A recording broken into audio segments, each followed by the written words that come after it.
అందరికీ నమస్కారం. విజయవాడ నగరాన్ని ముంచేసింది ఎవరు? విజయవాడ కూడా రాజధానిలో ఒక భాగమే కదా. అయినా కూడా విజయవాడ నగరం మీద మీకు ఎందుకంత కక్ష? బుడమేరుని మోసం చేసి దారి మళ్లించి విజయవాడ నగరాన్ని బుడమేరు ముంచెత్తేలా చేసి బడుగుల జీవితాన్ని చిన్నాభిన్నం చేసి వారి ఆర్థిక పరిస్థితిని కోలుకోలేనంతగా దెబ్బతీయడానికి కారణం మీ కళని నిజం చేసుకోవడానిక? ఎవరి ప్రయోజనాల కోసం ఇదంతా చేస్తున్నారో చెప్పాలని మేము ముఖ్యమంత్రి చంద్రబాబు నాయుడు గారిని ప్రశ్నిస్తా ఉన్నాం. ఎందుకు విజయవాడ నగరాన్ని బలిపశువు చేశారు? విజయవాడ నగరంలో గతంలో ఎన్నడూ కూడా ఇలాంటి విపత్తు చూడలేదే. వరుణదేవుడికి మా మీద ఎప్పుడు ఇంత కోపం కలగలేదే. అమ్మవారి దయతో ఎప్పుడు ఆనందంగానే ఉన్నాం. కానీ మీకు మా మీద అంత కోపం ఎందుకు, అంత కక్ష ఎందుకు? చంద్రబాబు నాయుడు గారు, మీరు ఖచ్చితంగా ముఖ్యమంత్రి హోదాలో మాకు సమాధానం చెప్పాలి. విజయవాడ నగర చరిత్రకి ఎవరైనా సరే వలస వచ్చిన చరిత్రే. విజయవాడ నగరంలో అందరినీ అమ్మవారు ఒకేలాగా చూసింది, ఒకేలాగా వారందరినీ కూడా ప్రేమించింది. అందుకనే విజయవాడ నగరంకి వలస వచ్చామన్నటువంటి భావన పోయి స్థిర నివాసాలు ఏర్పాటు చేసుకున్నారు. దశాబ్దాల తరబడి ఇక్కడే ఉండిపోయారు.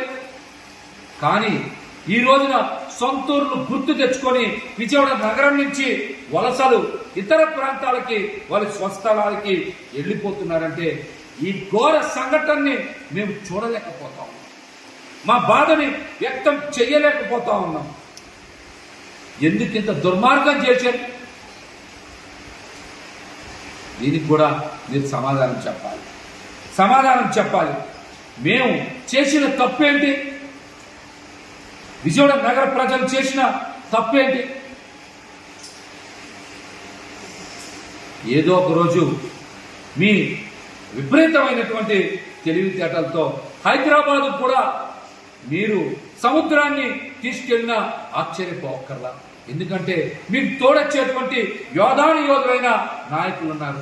వాళ్ళకి ఆర్టిఫిషియల్ ఇంటెలిజెన్స్ టెక్నాలజీ మీద కూడా బాగా పట్టుంది. అట్లాంటి నాయకుల మద్దతు ఉన్న మీరు ఖచ్చితంగా ఏదో ఒక రోజు హైదరాబాద్కి సముద్రాన్ని కూడా ఖచ్చితంగా తీసుకెళ్లేటువంటి సమర్థత ఉందని నేనైతే అనుకుంటా ఉన్నా.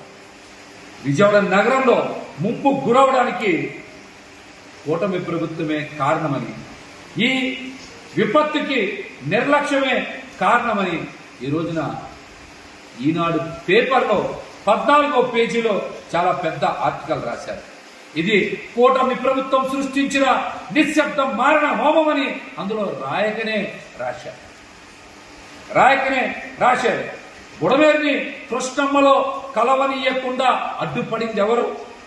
బుడమేరుని వచ్చిన వరదని పశ్చిమ బంగాళాఖాతంలో కలవకుండా అడ్డుపడి బెజవాడని ముంచింది ఎవరు?